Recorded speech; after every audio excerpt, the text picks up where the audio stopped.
A frantic mother, a secluded medieval village, and a 5-year-old boy bearing a deadly secret. For 5 years, she masked her scent and hid him from the most dangerous predator alive.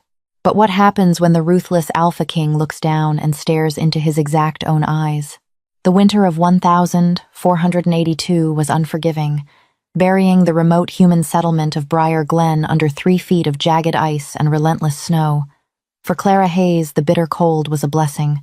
The freezing temperatures deadened sense, kept the villagers indoors, and provided the perfect cover for a woman hiding from the most powerful werewolf pack in the continent.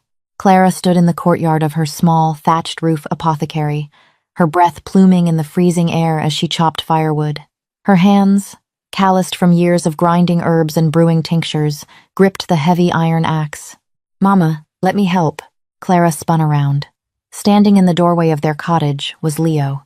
At 5 years old, he was tall for his age, with a mop of unruly dark hair, but it wasn't his height that terrified Clara on a daily basis. Leo marched into the snow, grabbed a massive, waterlogged oak stump, a piece of wood that would require a full-grown human man to lift, and effortlessly hoisted it into his small arms. "Leo, no!" Clara dropped her axe, rushing forward and shoving the boy and the log back into the shadows of the doorway. She frantically scanned the empty cobblestone street. "What did I tell you about using your strength where others can see?" "But it's just us, Mama," Leo whispered, his lower lip trembling. He looked up at her, and Clara's heart broke, as it did every time she met his gaze. His eyes were a piercing, luminescent gold. In the world of lycanthropes, golden eyes were not just rare, they were an exclusive genetic marker of the royal bloodline. They were the eyes of the Alpha King. 5 years ago, Clara had been nothing more than an Omega servant in the royal castle of Ethelgard. She was invisible, meant to scrub the stone floors and tend to the hearths. But on the night of the winter solstice, a masquerade had blurred the rigid lines of pack hierarchy. Clara, masked and smelling of sweet jasmine, had caught the attention of Kaelin Reese, then the Alpha heir. It was a single, passionate night hidden in the castle's western tower. Kaelin had not known her true identity, and Clara had intended to take the memory to her grave. But 2 months later, the morning sickness began. Clara knew the pack's brutal laws. Kaelin was betrothed to Lady Genevieve, a vicious and high-ranking noblewoman from the northern steppes. An illegitimate child born of an Omega would not be tolerated. The council would have the infant executed to prevent any challenge to the pure bloodline. So, Clara ran. She bathed in freezing rivers to mask her trail, rubbed toxic wolfsbane on her skin to burn away her natural scent, and crossed the human border into Briar Glen. She traded her pack identity for the life of a human herbalist. For 5 years, she had succeeded. "Go inside, Leo," Clara said, her voice softening as she cupped her son's cheek. "Stay away from the windows." Just as Leo nodded and scurried inside, the village's iron warning bell began to violently toll. The sharp, frantic ringing shattered the quiet morning. Clara froze. She turned toward the village square. Through the swirling snow, she saw Thomas, the local human blacksmith who had become a trusted friend, running toward her cottage. His leather apron was stained with soot, his face pale. "Clara, get inside and bolt the door!" Thomas panted, his breath ragged. "Thomas, what is it? Bandits?" "Worse," Thomas gasped. "The Royal Guard of Ethelgard. They were ambushed by rogues in the southern pass. They're seeking refuge here. The Alpha King is with them, and he's bleeding." Clara's blood turned to ice. "Kaelin. They are demanding the village healer," Thomas said, grabbing her shoulders. "Clara, that's you. They're coming here." Panic, raw and suffocating, clawed at her throat. "No, no, I can't. Thomas, you know I don't treat soldiers." "You don't have a choice," a deep, gravelly voice echoed from the end of the alley. Clara looked past Thomas to see a massive lichen warrior clad in blackened steel armor. It was Captain Alaric, Kaelin's most ruthless enforcer. His cloak was torn, and his armor was slick with fresh blood. "Are you the healer?" Alaric demanded, stepping forward. His sharp senses were dulled by the thick scent of copper and the freezing wind, but Clara instinctively stepped back, terrified he would catch the underlying scent of an Omega wolf. "I am," Clara lied, forcing her voice to remain steady. "Then prepare your tables," Alaric barked, turning to gesture down the street. "The king requires your services. If he dies, This entire village burns. Clara had less than 3 minutes. She slammed the heavy oak door of her cottage shut, her mind racing. She bolted toward the cellar hatch in the floorboards. "Leo!" she hissed. The boy poked his head out from beneath the kitchen table. "Get in the cellar. Right now," Clara commanded, her voice trembling with an authority she rarely used. "Go to the very back, behind the potato sacks. Do not make a sound. Do not come up, no matter what you hear. Do you understand me?" Leo, sensing his mother's absolute terror, nodded silently and scrambled down the wooden ladder into the dark cellar. Clara pulled the heavy rug over the trapdoor.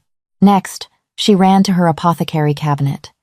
She grabbed a handful of dried mint, lavender, and a dangerous pinch of crushed wolfsbane. She vigorously rubbed the mixture into her pulse points, her wrists, the sides of her neck, behind her ears. The wolfsbane burned her skin like acid, a necessary torment to completely obliterate her natural werewolf scent. She threw a thick wool shawl over her shoulders and pulled her hair into a messy, unassuming bun. Just as she struck a match to light a bundle of sage filling the room with thick, masking smoke, the cottage door was kicked open. The hinges groaned as Captain Alaric backed into the room, supporting the massive weight of Caelan Reese.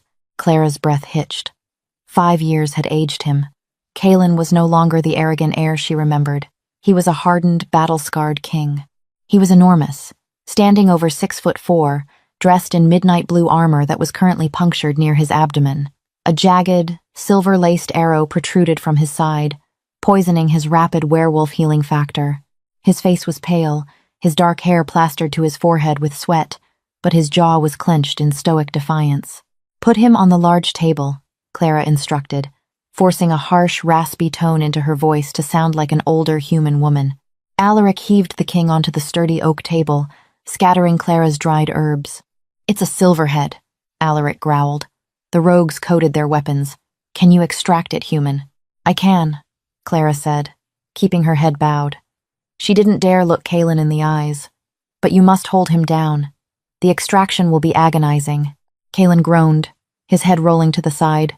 He was semi-conscious, his chest heaving. "Do it," he rasped, his voice sending a violent shiver down Clara's spine. It was the same voice that had whispered promises in the dark tower 5 years ago. Clara moved with practiced efficiency. She grabbed her surgical tongs, sterilized them in a bowl of raw alcohol, and stepped up to the table. She could feel the radiant heat rolling off Caelan's massive body. Being this close to her mate, though, he didn't know it made her own wolf desperately want to submit. She fought the instinct, gritting her teeth as the wolfsbane burned her neck. "Hold him," Clara ordered. Alaric pinned the king's shoulders. Clara gripped the shaft of the silver arrow with her tongs. She took a deep breath and yanked. A primal, deafening roar ripped from Caelan's throat, shaking the very foundations of the cottage. Blackened blood sprayed onto Clara's apron as the silver barb was freed. She immediately packed the gaping wound with a poultice of dittany and cobwebs to staunch the bleeding, her hands moving like lightning to stitch the torn flesh with heavy catgut. As she tied the final knot, Caelan's thrashing subsided. His breathing leveled out. The silver was gone, and his supernatural healing would soon take over. "You did well, healer," Alaric said, panting slightly as he released his king. The captain stepped back, wiping blood from his gauntlets. "I must check on the perimeter and the rest of my men. I will leave 2 guards outside your door. Tend to him." "Wait," Clara started, desperate not to be left alone with him. But Alaric was already gone, the door clicking shut behind him. The cottage fell into a suffocating silence, save for the crackling of the hearth and Caelan's deep, rhythmic breathing.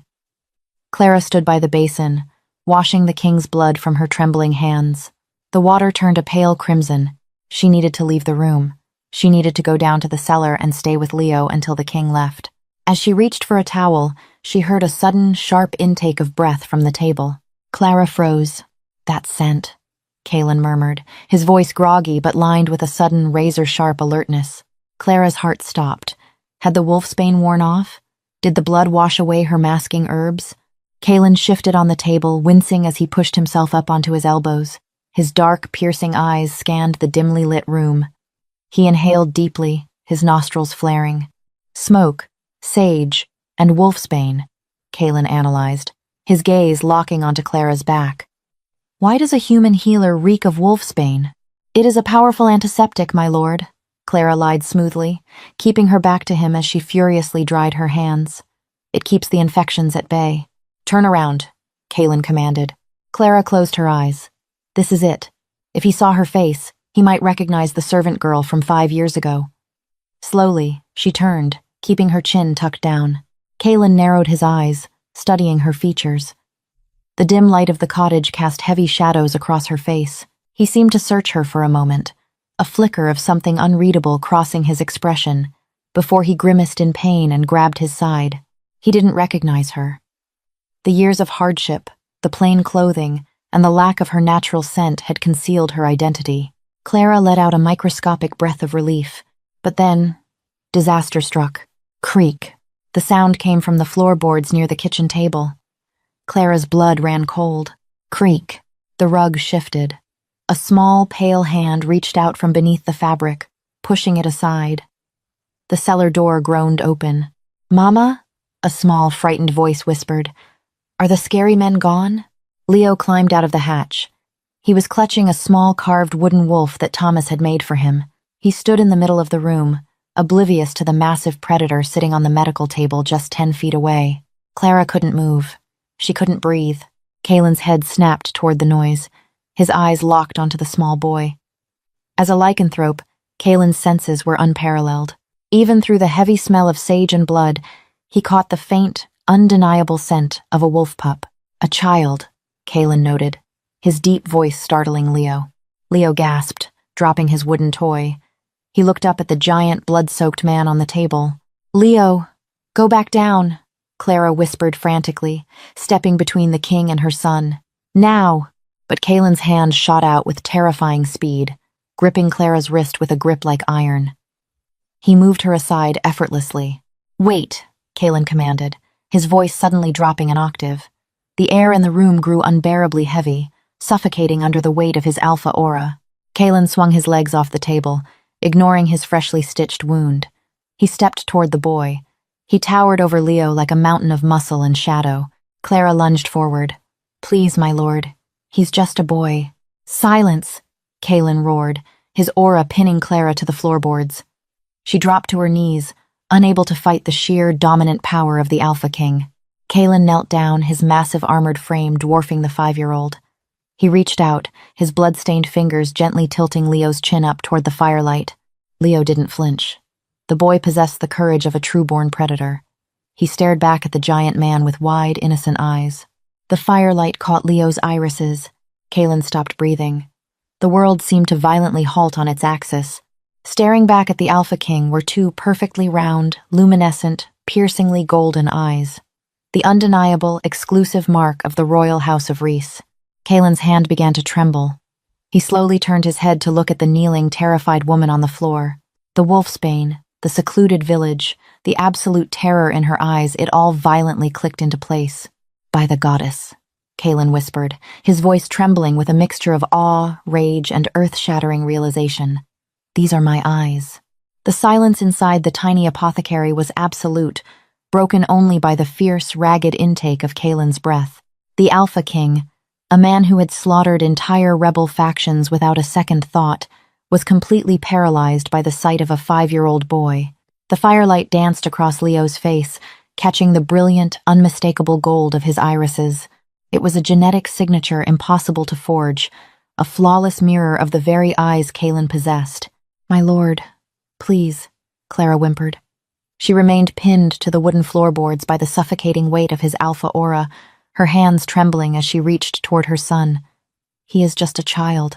He knows nothing of the world beyond this village. I beg of you, show mercy."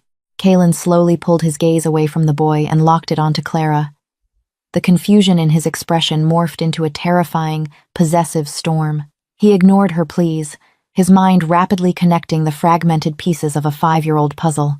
The winter solstice, the masquerade ball in the western tower, the Omega servant who had vanished like a ghost in the night, leaving behind nothing but the lingering scent of sweet jasmine on his bedsheets. "You," Kaelin whispered, his voice trembling with a terrifying blend of fury and awe. "It was you, the girl in the silver mask." Clara squeezed her eyes shut, a solitary tear escaping and tracking a clean line through the soot on her cheek. Denying it would be futile. The proof was standing right in front of him, clutching a wooden toy wolf. I had no choice, Clara confessed, her voice breaking. She forced herself to look up at the towering monarch. You were betrothed to Lady Genevieve. She is a highborn of the northern steppes. The council would never have allowed an illegitimate child from a lowly Omega to live. They would have ripped him from my arms and thrown him to the river. I did what any mother would do.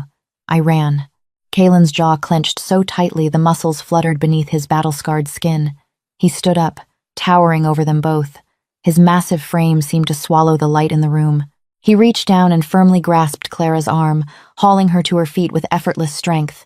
He did not hurt her, but his grip was an absolute declaration of ownership.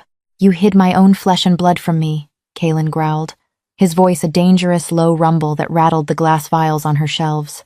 You subjected the heir to the throne of Ethelgard to a life of poverty, chopping wood in a frozen wasteland, while my enemies circle the palace looking for weakness. You stole 5 years of his life from me. I saved his life, Clara fired back, the protective instinct of a mother momentarily overriding her fear of the Alpha. Genevieve is ruthless.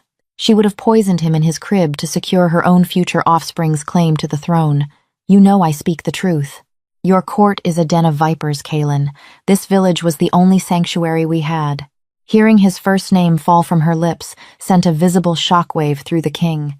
His golden eyes flared, the pupils dilating until they were almost entirely black. The feral wolf inside him, the beast that had spent half a decade subconsciously grieving the loss of his unknown mate, surged forward. He stepped closer, backing Clara against the heavy oak table. Genevieve is nothing, Kalen stated, his breath ghosting over her face. Our betrothal was a political arrangement, a treaty of ink and paper. I have never loved her, nor have I claimed her. I have spent 5 years tearing the continent apart, searching for the scent of jasmine, only to find you masking it with poison. He reached out, his blood-stained fingers gently tracing the line of her jaw, wiping away the soot and grime she used to dull her beauty. You are my mate, Clara. And this boy. He turned his head to look at Leo, who was watching them with wide, curious eyes. Is my son, my heir, the future king. Leo cautiously stepped forward, tugging on Kalen's heavy steel greave. Are you going to hurt my mama? The boy asked, his voice steady despite the terrifying situation. Kalen's expression softened instantly. The hardened warrior melted away, leaving behind a profound, aching vulnerability. He dropped to one knee, bringing himself down to Leo's eye level. Never, Kalen promised, his voice thick with emotion. I swear on my life, little wolf, no one will ever hurt your mother again, and no one will ever hurt you. I am your father. Leo looked at Clara, seeking silent confirmation. Clara, overwhelmed by the sheer magnitude of the moment, could only nod through her tears. We leave at dawn, Kalen commanded, standing up and adjusting his torn armor. His tone left no room for negotiation. Gather whatever belongings you hold dear. You will need thick furs for the journey. The carriage will be heavily guarded. Kalen, you cannot just take us to the capital, Clara pleaded, desperation clawing at her throat. Genevieve's loyalists will assassinate us before we even reach the inner gates. I am an Omega. The council will reject me, and they will reject Leo.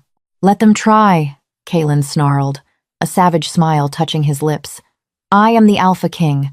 I write the laws of this continent in the blood of my enemies. If the council objects, I will disband them. If Genevieve protests, I will banish her to the frozen wastes. You are coming home, Clara. Both of you. Before Clara could argue further, 3 sharp, rhythmic knocks echoed against the heavy cottage door. My king, Captain Alaric's muffled voice called from outside. The perimeter is secured. The rogue threat has been neutralized, but a brutal blizzard is moving in from the north. We must establish a secure perimeter for the night. I have brought fresh bandages and provisions.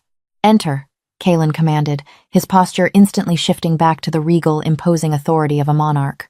Clara quickly pulled Leo behind her skirts, shielding him from view as the heavy door swung open. Captain Alaric stepped inside, shaking the snow from his dark cloak. His sharp eyes immediately swept the room, taking in the tension, the overturned chair, and the terrified posture of the healer. Is everything satisfactory, my liege? Alaric asked, his gaze lingering on Clara for a fraction of a second too long. "The healer has performed a miracle," Kaelin said smoothly, betraying nothing of the earth-shattering revelation that had just occurred. "I will rest here for the night. Ensure the men are quartered in the village hall. Double the guard on this cottage. No one enters or leaves without my explicit permission." "Understood," Alaric bowed rigidly. "I shall take the first watch myself." As the door clicked shut behind the captain, Clara felt an icy prickle of dread wash over her. She had survived for 5 years by trusting her instincts, and right now, her instincts were screaming. There was something cold, something calculating in Alaric's eyes. Midnight draped the remote settlement of Briar Glen in utter darkness.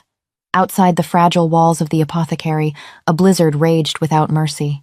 The wind howled like a chorus of dying beasts, battering the small thatched roof cottage with a relentless barrage of jagged ice and blinding white snow.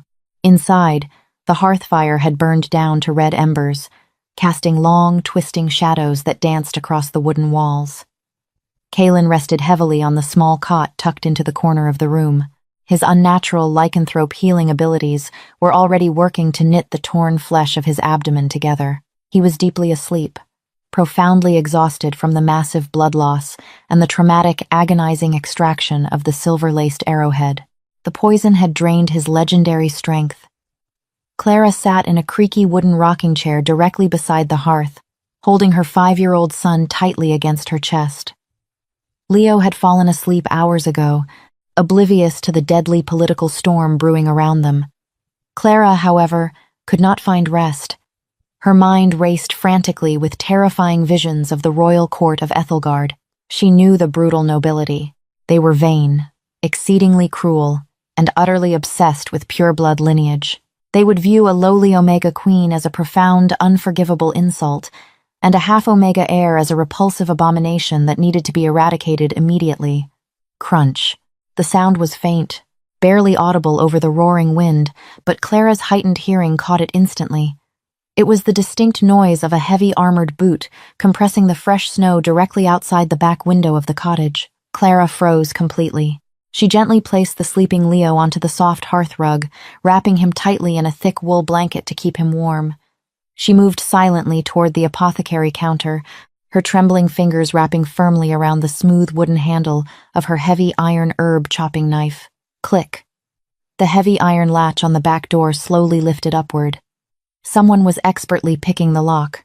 Clara's heart hammered against her ribs like a desperately trapped bird. She cast a frantic glance at Kaelin.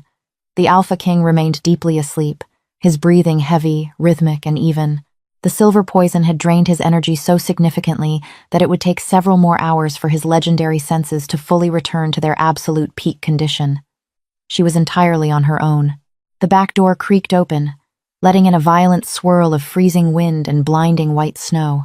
A tall, heavily cloaked figure stepped deliberately into the kitchen, a long, wickedly serrated dagger gleaming menacingly in his gloved hand. The deadly weapon was thoroughly coated in a dark, viscous, foul-smelling liquid, wolfsbane poison. A single shallow scratch would be instantly fatal to any lycanthrope. A sudden flash of lightning illuminated the dark room, revealing the ruthless intruder's scarred face beneath the heavy woolen cowl. It was Captain Alaric. "I deeply apologize, little Omega," Alaric whispered. His voice was a venomous, hateful hiss as he stepped forward, his cold eyes locking intensely onto the sleeping boy by the dying fire. "But Lady Genevieve pays far better than the crown ever could. She received secret word of the king's bastard child 3 months ago. We only orchestrated the rogue ambush today to force the king into this specific region. You made it wonderfully, incredibly easy by revealing yourselves to us." Clara did not scream. She knew screaming would only waste precious breath and time. Instead, she let raw instinct take complete control. The terrified, submissive Omega vanished, replaced instantly by a fierce, desperate mother fighting for the absolute survival of her only child.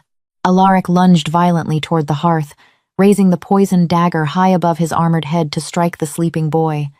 Clara intercepted him with the ferocity of a cornered, starving beast. She slammed her shoulder fiercely into Alaric's chest, driving the heavy iron herb knife directly into the vulnerable gaps of his blackened steel armor. The blade found purchase, biting deeply into the flesh of his shoulder. Alaric grunted in sudden pain, stumbling backward and crashing heavily into the heavy oak table. "Insolent, pathetic wretch!" he snarled viciously, backhanding Clara brutally across the face with his heavy gauntlet. The powerful blow sent her flying across the small room. She crashed violently into the wooden apothecary shelves, causing a massive cascade of glass vials to shatter around her in a deafening cacophony of breaking glass. Her vision blurred significantly, warm blood pouring freely from a deep, jagged gash on her forehead. Alaric violently pulled the herb knife from his shoulder, tossing it aside with a bloody sneer. He advanced aggressively on Clara, the poisoned dagger dripping lethal venom onto the wooden floorboards. "Lady Genevieve sends her royal regards. You and the bastard die tonight, ensuring the pureblood line remains forever secure." He raised the dagger to deliver the killing blow to Clara's heart. Suddenly, the air in the room was violently sucked away. A crushing, suffocating pressure slammed into the cottage, extinguishing the remaining embers. The overwhelming dominance of the alpha aura was so intensely terrifying, it shattered the remaining glass windows. Alaric froze, his eyes widening in absolute paralyzing terror. From the shadows, brilliant, luminescent golden eyes ignited. "You dare!" Kalen thundered, his voice vibrating with demonic fury. "You dare touch my mate?" Kalen erupted from the cot, moving with impossible speed. His massive hand clamped around Alaric's throat, lifting the armored traitor completely off the ground. "Genevieve orchestrated this?" Kalen roared, his fangs fully descended. Alaric gave a pathetic nod. "Then she is already a corpse," Kalen stated coldly. With a sickening crunch, Kalen snapped Alaric's neck and tossed the lifeless body into the howling blizzard. Kalen knelt beside Clara, lifting her gently. "We leave now," he declared, his golden eyes hardening with absolute resolve. "There are no more bad men. You are returning to your home with me to claim your rightful crown." And that concludes the pulse-pounding tale of Clara, Leo, and the Alpha King. Will Clara survive the vicious, bloodthirsty royal court of Ethelgard? Will Kalen make good on his deadly promise to slaughter Lady Genevieve and anyone who stands in the way of his new family? The real drama is only just beginning. If you loved this medieval werewolf romance, please hit that like button, share this incredible story with your friends, and subscribe to our channel for more content.